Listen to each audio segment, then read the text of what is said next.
cold wind blew through the broken streets of the alien refugee city. The market was barely alive, just a few stalls, a few tired faces, and the smell of burned metal and dust in the air. She stood near a corner, shivering. Her clothes were thin and torn. Her long arms were wrapped around herself for warmth, but it didn't help. Her skin, once golden and glowing, was now pale and dull. Her name was Saren, and she hadn't eaten in 2 days. In front of her was a small metal cart. On it sat one loaf of bread, hard, dry, but still food. The alien vendor guarding it looked half asleep, but Saren knew better. If she tried to steal it, he'd break her wrist like the last time. She looked around. She had no credits, no supplies, no family, nothing. Then she saw him, a human male. Tall, dressed in a black jacket and carrying a simple cloth bag. His boots were clean, his eyes focused. He looked like he didn't belong here. Saren stepped out of the shadows and approached him. She stood in his path, arms trembling. "Wait," she said quietly. The man stopped. He looked at her calmly, not scared, not angry. She lifted her chin, even though it took all her strength. "I'll give you my body," she said. "For food, just ... give me bread." Her voice was rough, like dry stone. Her hands were shaking, but her eyes didn't move from his . The human stared at her for a moment. He didn't speak. Then, slowly, he looked over at the vendor. He walked to the cart, pulled out a few credits, and bought the bread. Saren waited. She had done this before. She knew what came next. He walked back, holding the loaf. But instead of handing it to her, he opened his bag and took something else out. A blanket. He wrapped it gently around her shoulders. Then, he placed the bread in her hands and said only one word: "Eat." She blinked. "But I said I'd give." "I didn't ask for that," he said. Then he turned and walked away. Saren stood there stunned. Her arms stayed frozen, even with the warm blanket around them. No one had done that before. No one had ever just given her something. She sat down behind an old crate and ate the bread slowly. It was dry, but it tasted like life. As she ate, her eyes stayed locked on the direction the human had gone. Who was he? Why had he helped her? And why didn't he take anything? The next morning, Saren returned to the same corner. She waited for hours. Then, just before noon, she saw him again. Walking alone, same black jacket, same steady steps. This time, she didn't ask. She followed. He didn't stop at the market. He didn't go into any buildings. He walked through alleys, past old war-scarred walls, through a broken metal gate, and down into the lower levels of the city.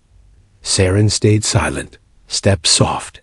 10 minutes, he arrived at a large door, hidden behind a pile of crates. He knocked once. The door opened. Inside, warm yellow light spilled out. She saw children, alien children, and a few injured adults. He handed one child a toy, another a bowl of soup. She watched from behind a broken wall. This man wasn't just kind. He was helping people. And not for money, not for favors, just helping. That night, Saren curled up in the blanket he gave her. But something inside her had changed. It wasn't just the warmth of food or the cloth around her. It was something deeper. Something new. Hope. For the first time in a long time. She wanted to believe that maybe, just maybe, there was more than just survival. And she wanted to know who this human really was. Saren followed him for 3 streets. She was barefoot. He didn't look back once. But when she finally shouted, "What do you want from me?" he only said, "Nothing." And that scared her more than any price ever had. The human walked through the broken city like he belonged in its shadows. Saren kept her distance, staying quiet, keeping to the walls. but she couldn't stop herself. She had to know that no one gave something for free, especially not to someone like her. She caught up to him near an old water pump, half buried in rubble. "Hey!" she called. He stopped but didn't turn around. "I'm not finished," she said, breathing hard. "Yesterday, you helped me. Why?" He looked over his shoulder. His face was calm, unreadable. "I saw someone cold," he replied. "I had." "A blanket," Saren frowned. "That's not a reason." "It was enough," he said. She followed him again. "People don't help without wanting something," she muttered. "I've seen it. I've lived it." He didn't answer. "Do you want loyalty?" she asked. "A favor? My body? My blood?" He finally stopped walking. He turned to her fully and said, "I don't want anything from you." Saren stared at him. "Then what are you?" He held her gaze. "I'm a human. That's all." They reached the shelter again. God, it wasn't big, just a few rooms underground, with weak lights and old crates used as furniture. But it was clean, warm, alive. Children ran to him when he stepped inside. Some had scales.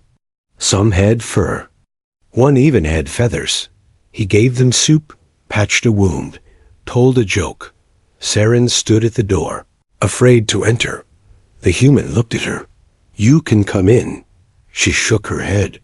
"I don't belong in places like that." He didn't force her, but he left the door open. That night, she returned to her old spot in the alley. The blanket still held his scent, dust, metal, and something strange. Like trees after rain, she didn't sleep much. Her thoughts were loud. She had spent her life surviving, trading parts of herself just to see another sunrise. And now this man shows up, offering safety for free? What kind of trick was this? What kind of kindness didn't come with a price?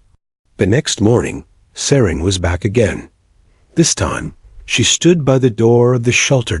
Inside, the human handed a girl a small cube.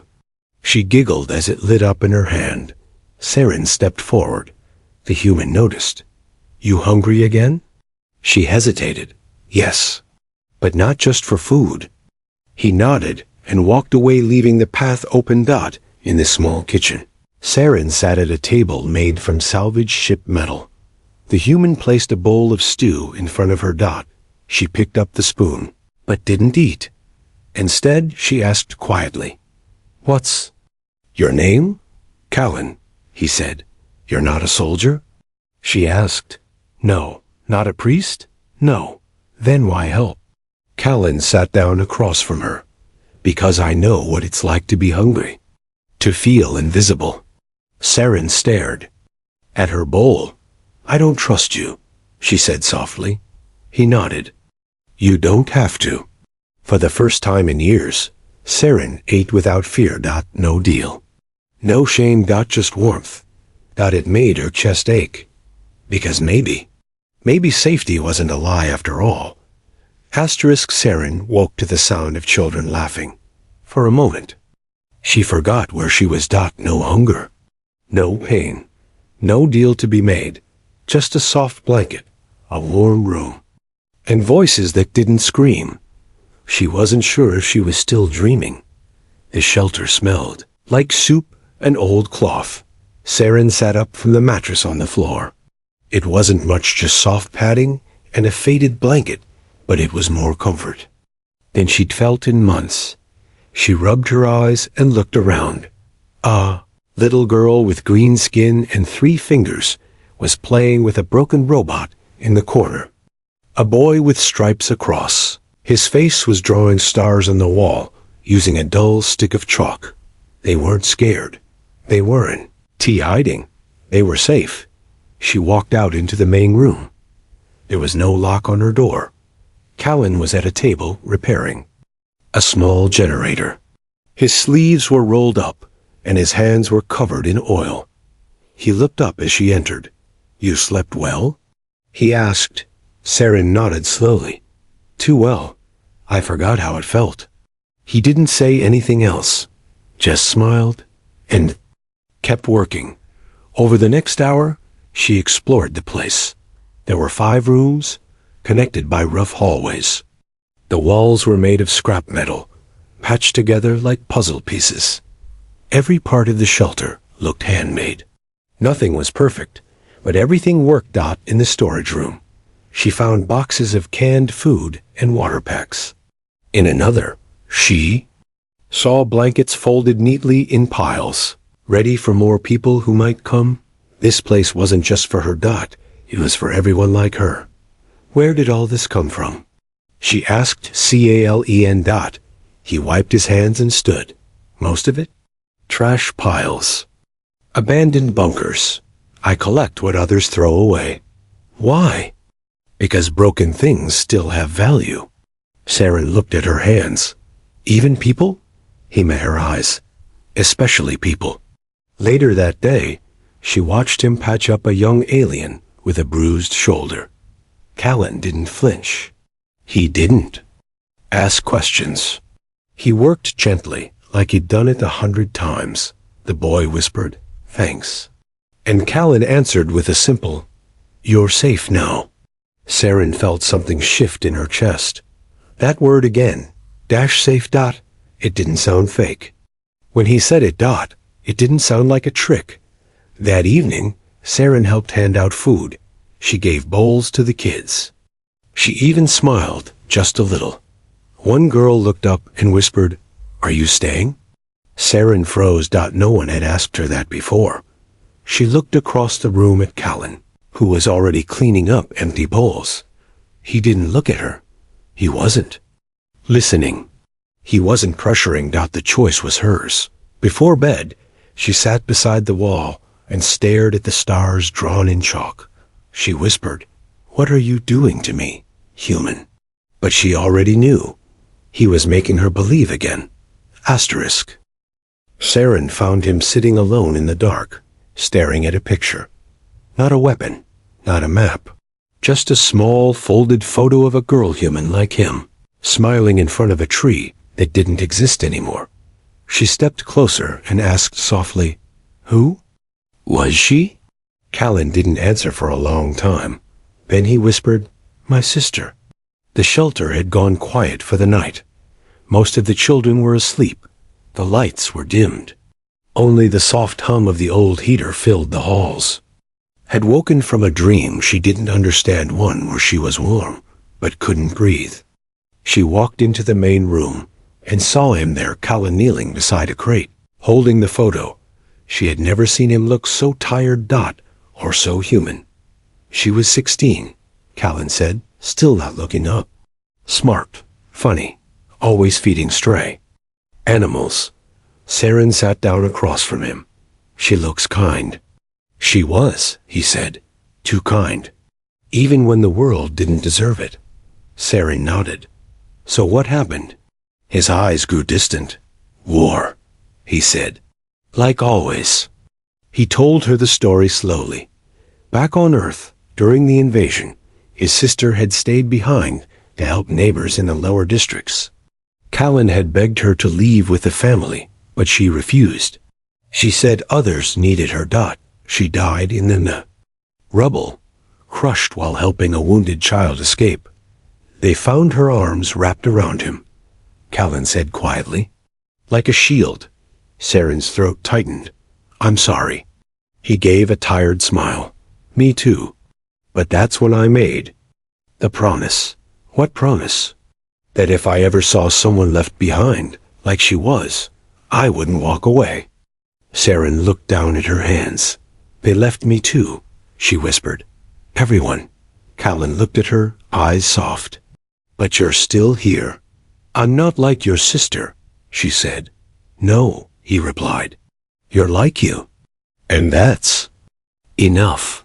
Later that night, Saren stood at the mirror in the small washroom. She looked at her own reflection, thin arms, tired eyes, scarred skin. She didn't see a survivor. She saw a mistake, a shadow. But now, she also heard his voice in her head. You're still here. And for the first time, she believed it mattered. The next morning, she didn't wait for Callan to wake her Dot. She was already helping the others carrying water, folding blankets, passing out breakfast. Callan watched her from the hallway. He didn't smile. He didn't speak. But his eyes said everything. Dot, she was no longer just a guest. She was part of it. Asterisk, she packed her things in silence. Just a blanket, half a loaf of bread, and the same fear that had followed her all her life. She was going to leave. Because good things didn't last. Because kindness always had a cost. Because she didn't know how to feel safe. The shelter was asleep, quiet, peaceful. Saren stood by the door, heart racing. She didn't know why she was crying. Maybe it was because of the way Callan looked at her, like she mattered. Maybe it was because the children no longer flinched when she walked by. Maybe it was because she finally had a bed, and it scared her more than the cold floor ever did. Dot, so she did what she always did. She decided to run. She slipped through the hall barefoot, her old scarf tied around her waist. She didn't want to steal, just disappear. Before it hurt more. Dot, but then she heard it. A sound, soft, shaking, afraid, a cry. She froze. Dot, it came from one of the small back rooms. She pushed the curtain aside and saw a child, small, shaking, curled up on a pillow. His skin was pale blue, and tears ran down his cheeks. Saren stepped inside. Dot, the boy looked up in fear. Saren knelt beside him. What's wrong? She whispered. I had a dream, he said between sobs. A fire came back. I was alone. She didn't speak. Instead, she reached out and held his hand. You're not alone now, she said softly. He cried harder, but he held on tighter. Just like that. She stopped running. She sat there until he fell asleep again. Then she stood up quietly, her bag still in her hand, but she didn't move toward the door. She walked back to her room and unpacked, one item at a time. Dot, as if staying was finally her choice. The next morning, Callan found her sweeping the main hall. He didn't ask anything. She didn't explain. But something had changed between them. She was no longer just the girl. He saved Dot. She was becoming something else. Dot, someone others could lean on. Later, the boy from the night before came up to her. He hugged her leg and whispered, "Thank you." Saren didn't answer. She couldn't, because her throat was too tight. Dot, and because deep inside, she didn't feel like a shadow anymore. She felt like a person. Asterisk, he gave her a bag, packed it himself. Food, water, a clean jacket, even boots. No? One here is a prisoner, Callan said. If you want to go, I won't stop you. Saren looked at the bag. Dot, it was the first time someone had offered her freedom. Instead of pretending it, the sky above the shelter was pale and cloudy. The war outside still rumbled in the distance guns. Ships, smoke, but here inside, it was calm. Safe, too calm maybe. Saren had grown used to fear. She knew how to fight hunger, how to hide, how to bargain with her body. But now she had something she didn't understand. Choice. She stood with the bag in her arms, staring at the open shelter door. Dot. No one blocked her path. No one begged her to stay. Behind her, the children played quietly. A girl was painting stars with her fingers. A boy was teaching another how to read a broken datapad.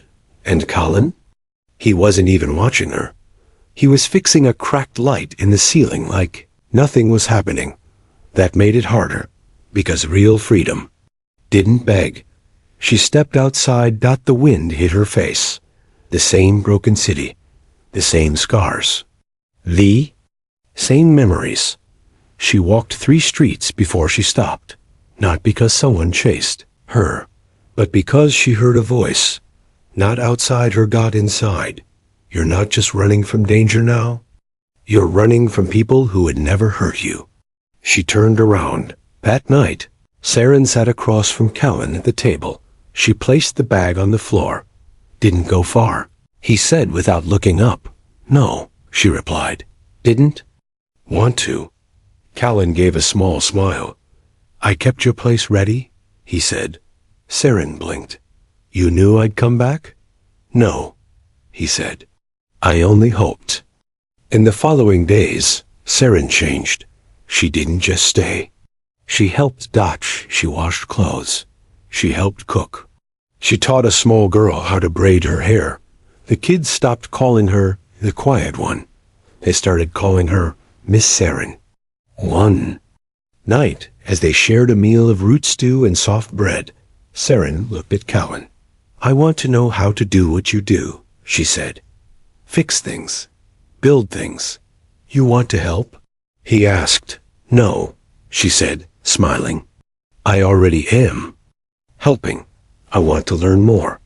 Be more. He nodded. Then we'll begin tomorrow. That night, Saren stood by the door again. But not to run Dot. She was checking it.